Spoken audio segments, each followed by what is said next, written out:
आप सबों को जय मसीह की। आशा है कि आप सब लोग भले चंगे हैं, और यदि कुछ थोड़ी सी परेशानी से गुजर रहे हैं तो भाई वो तो हम सबों के साथ होता रहता है। मेरे साथ भी कई बार होता है और आगे भी होता रहेगा। हम सबों के साथ कुछ ना कुछ तो होता रहता है ना। लेकिन अंत में विजय हम विश्वासियों की ही है। परमेश्वर हमें विजय के उस उत्साह में हमें लेकर के चलता है। आप जैसे कि देख रहे हैं इस डायग्राम में, यहाँ पर एक व्यक्ति है लेफ्ट साइड में, और उसके आगे कुछ लाल कलर में ऊपर नीचे स्तंभ बने हुए हैं, और आगे बिल्कुल आखिर में क्रॉस है, क्रूस है। तो आज मेरा तात्पर्य ये है कि मैं आपको ये बताऊं कि हमारे जीवनों में जो भी कभी कभी उथल पुथल, अप एंड डाउन जैसे हम इंग्लिश भाषा में बोलते हैं, कभी खुशी कभी गम है, या कभी गर्म तो कभी ठंडा, इस प्रकार के हमारे जीवनों में चलता रहता है। आप जानते हैं हम सबों के साथ होता है। जब तक हम इस दुनिया में हैं तो साहब ये तो चलता रहेगा। लेकिन जो विश्वासी हैं उनके लिए एक आशा है, और आशा ये है कि हमारा पूरा कर्ता धर्ता वो कौन है? परमेश्वर है। उसको पता है सब। अब उदाहरण के रूप में मैं एक उदाहरण देता हूं। मैं अभी घर के अंदर बैठा हूं। अब मैं घर के अंदर तो बैठा हूं तो घर की चीजों को मैं देख पा रहा हूं, सब कहां पर क्या चीजें रखी हैं, क्या है। लेकिन दीवार के उस तरफ मैं नहीं देख पा रहा हूं। क्यों? क्योंकि दीवार है बीच में, तो उससे मेरी जो दृष्टि है वो रुक गई। लेकिन परमेश्वर उस दीवार के पीछे भी जानता है कि क्या हो रहा है। परमेश्वर वो भी जानता है कि मेरे दीवार के 1000 किलोमीटर आगे भी जानता है। मतलब पूरे अंतरिक्ष में, पूरे यूनिवर्स में वो जानता है कहां पर क्या कैसे है। क्यों? वो सर्वज्ञानी है। परमेश्वर पिता सर्वव्यापी है और सर्वशक्तिमान है। मेरी और आपकी नजरें तो सिर्फ थोड़ी दूर तक ही दृष्टि करती है, क्योंकि हम मनुष्य हैं। तो कभी कभी हम विचलित हो जाते हैं, और ये स्वाभाविक है क्योंकि हम लोग मनुष्य हैं। और कभी ऐसा लगता परमेश्वर भाई कहाँ हो, हैं? कहाँ हो? एक छोटी सी कहानी बताई जाती है। पता नहीं आपको मैंने बताया था कि नहीं, एक बार शायद एक किसी एपिसोड में तो शेयर किया था। कहानी इस प्रकार से है कि परमेश्वर और एक विश्वासी दोनों साथ साथ बातें करते हुए जो रेत है, रेत मट्टी, उसके ऊपर चल रहे थे। तो दो जो निशान थे पैर के वो प्रभु परमेश्वर के थे, और दो जो निशान थे वो विश्वासी के थे, पैरों के निशान थे। तो पूरे मिला के कितने हो गए? 4 पैरों के निशान हो रहे हैं। ठीक है जी, चलिए बातें करते हुए और चल रहे जा रहे थे। सामने देख रहे थे कि भैया अंधकार से भरा जंगल आ रहा है, और अब ये विश्वासी डर गया। अब क्या होगा?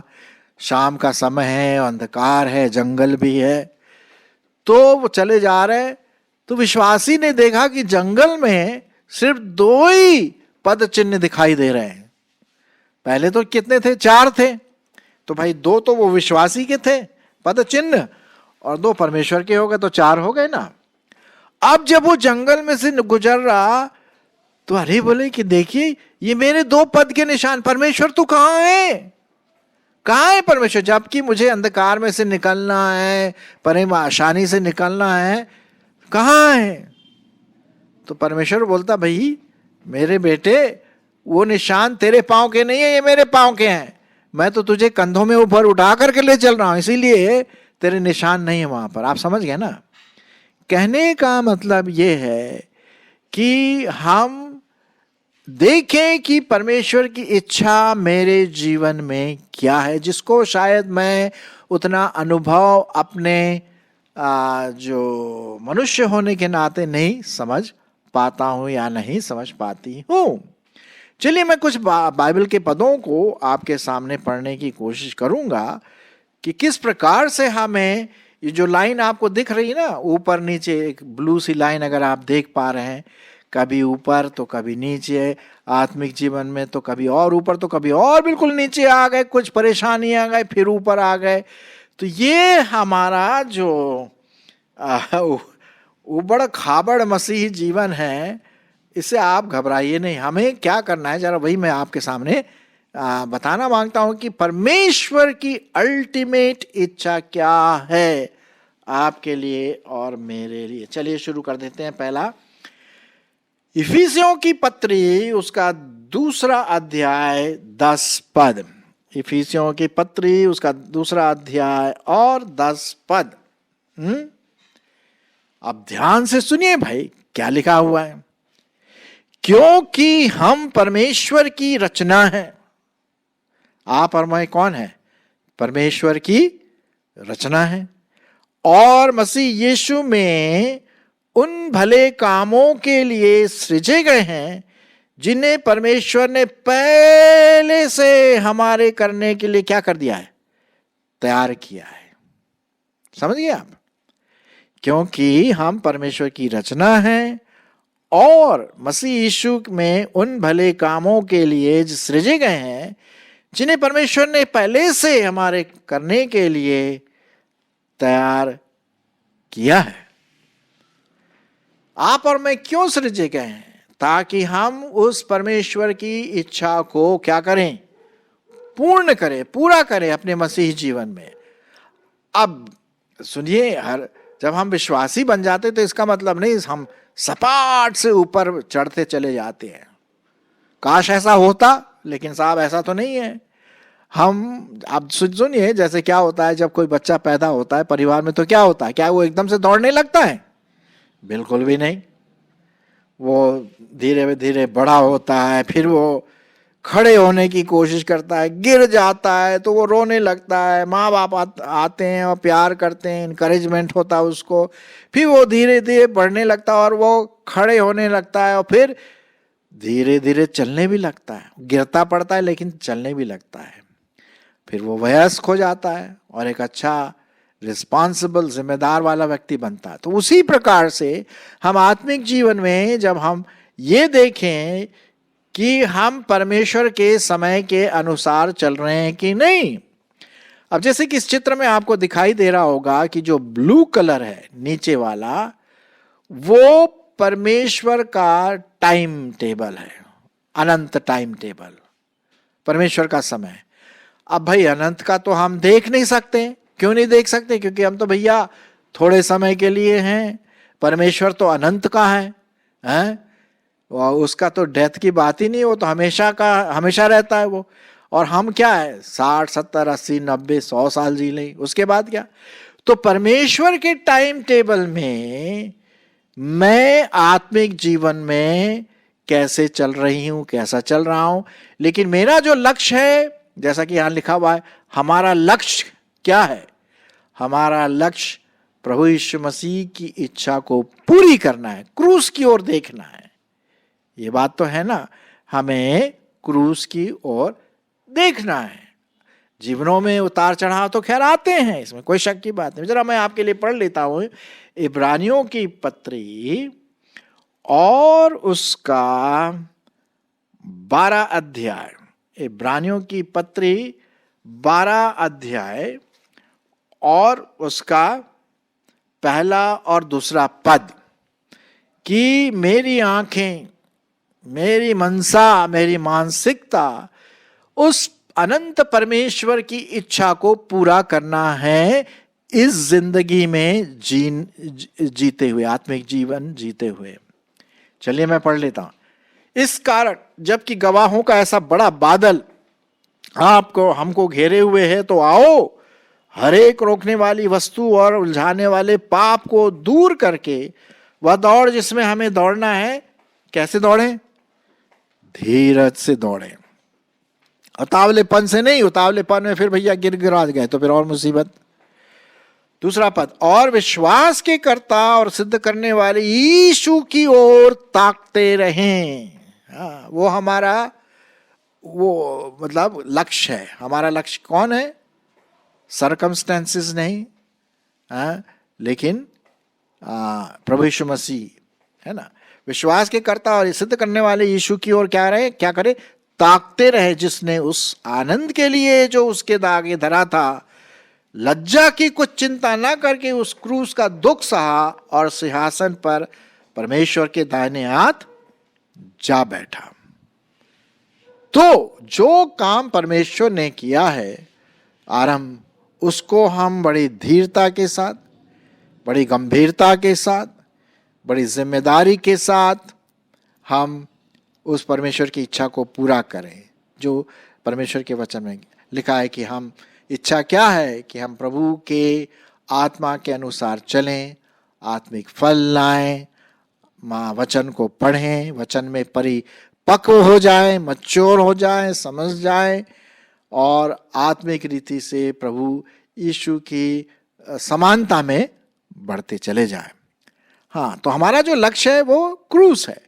अब जो ऊपर नीचे उतार चढ़ाव है वो आते हैं और हमें एक दूसरे को इनकरेज करते रहना। चलिए और पदों को हम देख लेते हैं यहाँ पर। दूसरा थेसलोनिकियों उसका 2 अध्याय और 13 पद। दूसरा थेसलोनिकियों उसका 2 अध्याय और 13 पद क्या लिखा हुआ? पर हे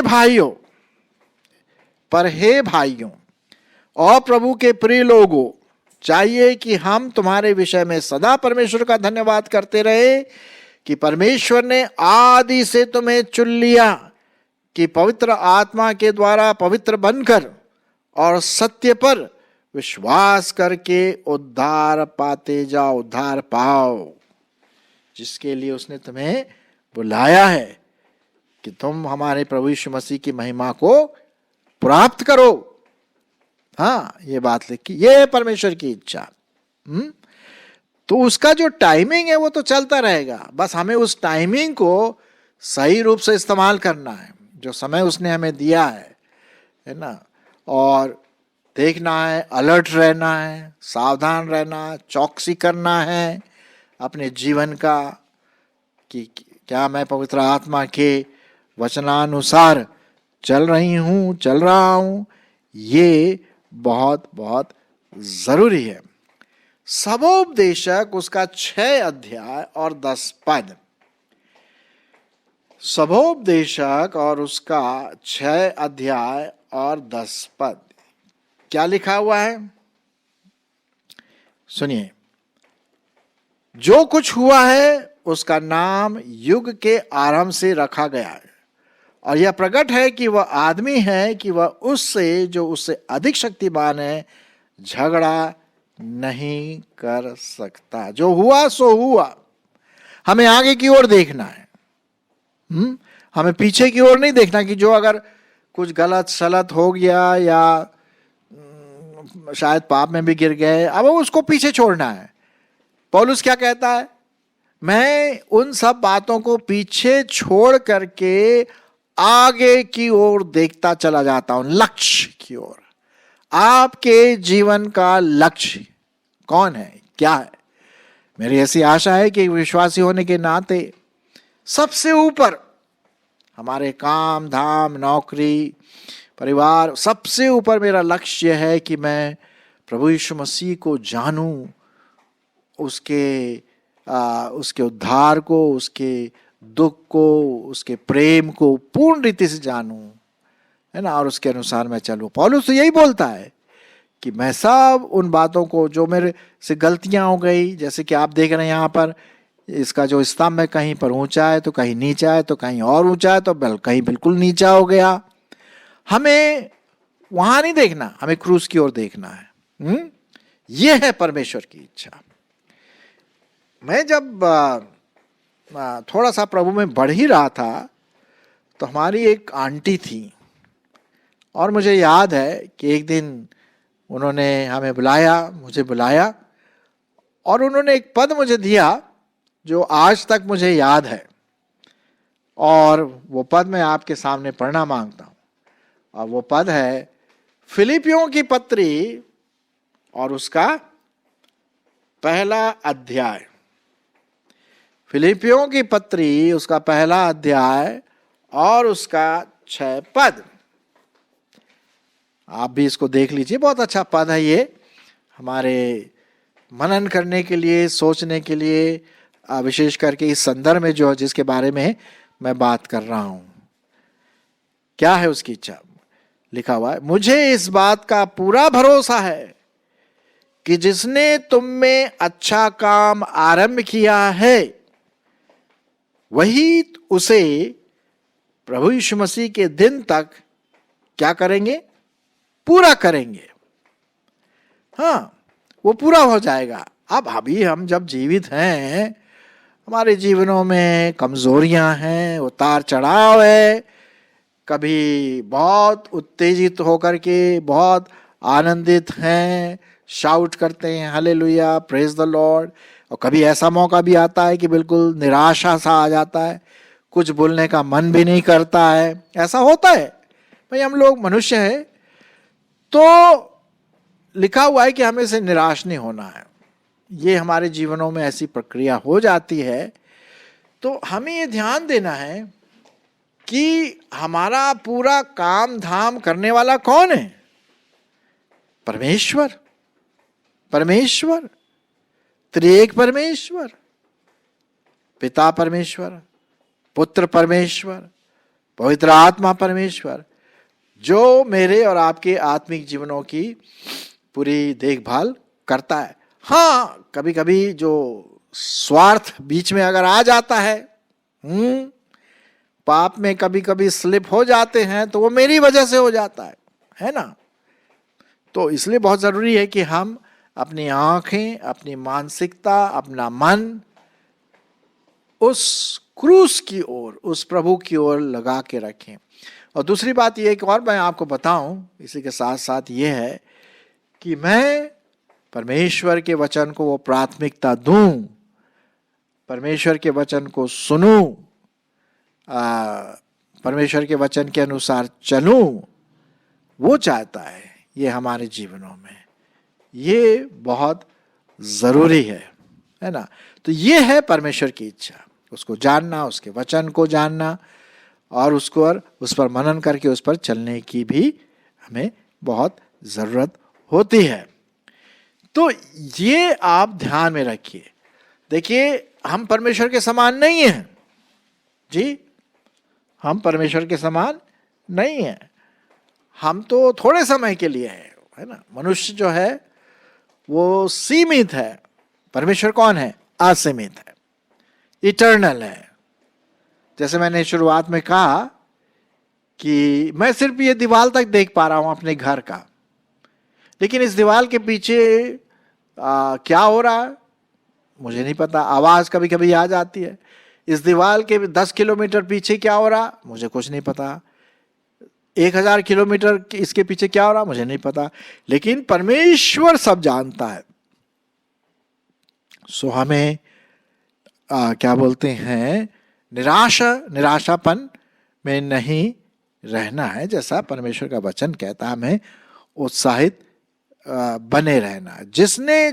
जिसने एक अच्छा कार्य आपके जीवन में आरंभ किया है, जब तक कि प्रभु यीशु मसीह ना आए तब तक वो हमारे काम को पूरा ठीक से करेगा।